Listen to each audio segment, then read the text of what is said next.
Olá, prontos? Preparados para encarar a realidade espiritual de frente? Como adulto? Neste caso, me acompanhe na leitura do livro de Gênesis, no capítulo 4, do versículos 14 ao 17, aonde Caim teve exatamente um diálogo com o Senhor, afirmando: Eis que hoje me lanças da face da terra, e da tua face me esconderei, disse Caim, e serei fugitivo errante na terra. E acrescentou Caim: E será que todo aquele que me achar me matará? O Senhor, porém, disse: Portanto, qualquer que matará Caim, 7 vezes será castigado. E pôs o Senhor um sinal em Caim para que não ferisse qualquer que o achasse. Agora preste atenção neste mistério, nesta revelação. E saiu Caim de diante da face do Senhor, e habitou na terra de Nod, da banda do Oriente. E lá conheceu Caim a sua mulher, e ela concebeu e teve Enoque. Bom, vamos por partes. Vamos destrinchar por partes este mistério. Em primeiro lugar, lá no princípio, segundo as Escrituras, existia apenas Adão, Eva e seus 2 filhos, Caim e Abel.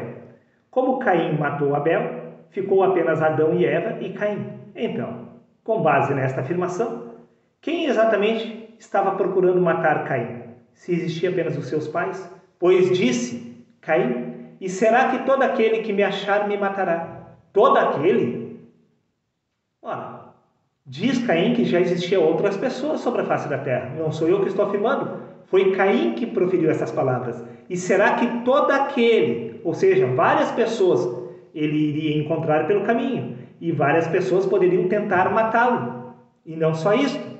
Disse Caim: E saiu de diante da face do Senhor e habitou na terra de Nod.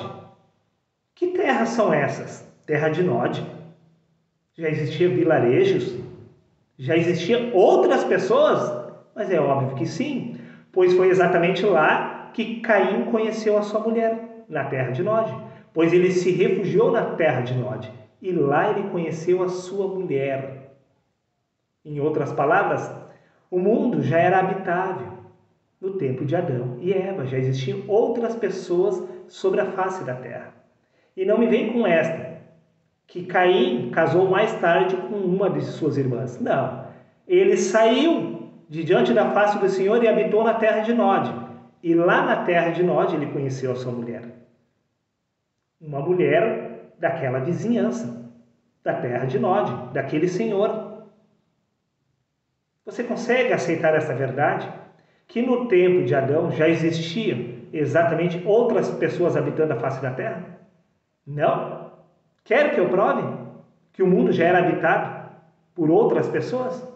Sim. Prepare-se para não se decepcionar com a realidade espiritual que estava oculta embaixo do seu nariz, diante dos seus olhos. Veja por você mesmo. O que consta no livro de Ezequiel, capítulo 28, do versículos 12 ao 16, aonde diz: Filho do homem, levanta uma lamentação sobre o rei de Tiro e diz-lhe: Tu estava no Éden, jardim de Deus. O que o rei de Tiro estava fazendo lá no princípio, junto com Adão, no jardim de Deus? Por acaso não era só Adão que estava vivo? Não era apenas Adão e Eva? Como é que o rei de Tiro já estava lá no jardim do Éden? Pense, meu amigo, por você mesmo. Filho do homem, levanta uma lamentação sobre o rei de Tiro, disse o Senhor, e diz-lhe: Tu estava no Éden, jardim de Deus, não apenas Adão e Eva. Tu eras querubim ungido, perfeito era em teus caminhos desde o dia que foste criado, até que se achou iniquidade em ti. Por que se achou iniquidade sobre o rei de Tiro? O que ele estava fazendo? Veja, na multiplicação do teu comércio se encheu o teu interior de violência. Espera aí, o rei de Tiro estava comercializando, estava vendendo produtos dentro do jardim do Éden. Para quem? Apenas para Adão? Não, meu amigo. Veja, livro de Ezequiel, capítulo 27, versículos 2 e 23.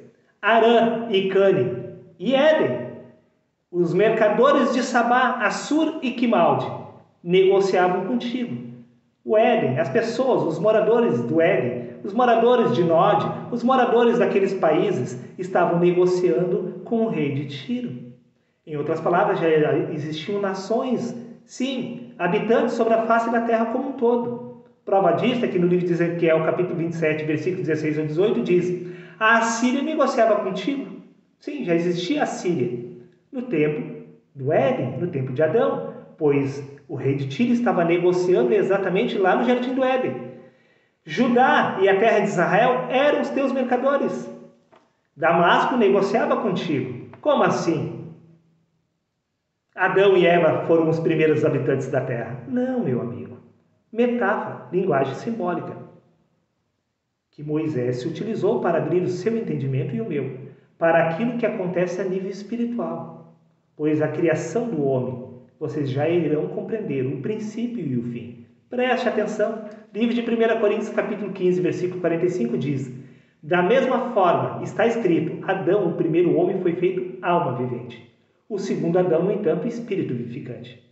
Esta é a história de todos nós, a história do princípio e do fim. Até porque no livro de 1 Coríntios, capítulo 15, versículo 47, disse Paulo, o primeiro homem foi formado do pó da terra, o segundo homem é dos céus. Nós estamos falando de um Adão, de um personagem fictício que Moisés criou para descrever a realidade espiritual que está acontecendo exatamente através de você. O primeiro homem é formado da terra, nós somos o pó da terra. O segundo homem é dos céus.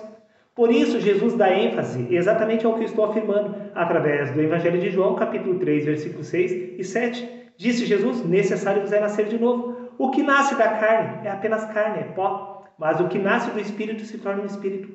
O primeiro Adão e o segundo Adão. Pois no livro de Eclesiastes, capítulo 1, versículo 9, diz, o que foi voltará a ser. O que aconteceu ocorrerá de novo. O que foi feito se fará outra vez. Nada há que seja novo debaixo do sol.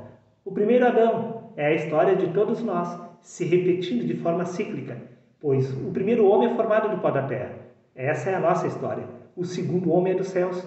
Você nasce exatamente da carne, depois tens a necessidade de nascer do Espírito. O primeiro Adão foi feito alma vivente, o segundo Espírito vivificante. É exatamente isto que deve ser repetido com cada um de nós. Repito, Eclesiastes capítulo 1, versículo 9. O que foi voltará a ser. A história que Moisés contou está sempre se repetindo. A cada vez que um homem nasce, ali está o primeiro Adão nascendo. Quando a pessoa nasce do Espírito, ali está o segundo Adão, se tornando Espírito vivificante. O que foi feito se fará outra vez.